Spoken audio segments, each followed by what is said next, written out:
விவசாயத்தில் சிறந்து விளங்கக்கூடிய விவசாயிக்கு நம்மாழ்வார் விருதை தலைமைச் செயலகத்தில் முதலமைச்சர் மு க ஸ்டாலின் வழங்கி வருகிறார். இது தொடர்பான நேரலையை பார்க்கலாம்.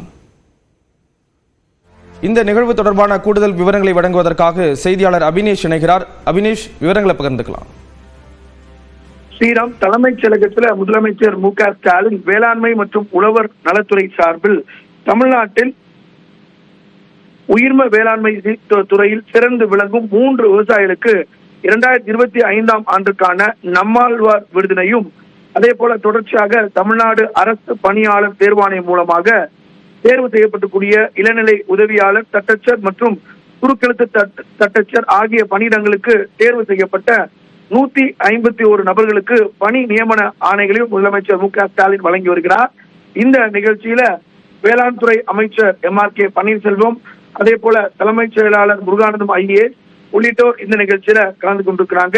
இதுக்கு அடுத்தபடியாக மிக முக்கியமான ஒரு கூட்டமும் முதலமைச்சர் மு க ஸ்டாலின் தலைமையில் நடைபெற இருக்கிறது. இந்த நிகழ்வுக்கு பிறகு முதலமைச்சர் மு க ஸ்டாலின் தலைமையில நாய்கள் தொல்லை தொடர்பாக தொடர்ந்து தமிழ்நாட்டில் அதிக இடங்களில் புகார் வந்திருக்கிறது. அதையொட்டி முதலமைச்சர் ஒரு முக்கிய ஆலோசனை கூட்டத்தையும் நடத்த இருக்கிறார். அந்த வகையில வேளாண்மை துறையில 151 நபர்களுக்கு பணி நியமன ஆணைகளை முதலமைச்சர் மு க ஸ்டாலின் தலைமைச் செயலகத்தில் வழங்கி வருகிறார். ஸ்ரீராம், விவசாயிகளுக்கு விருது வழங்கக்கூடிய நிகழ்வு தொடர்பான விவரங்களை கொடுத்தீங்க. நன்றி அபினேஷ்.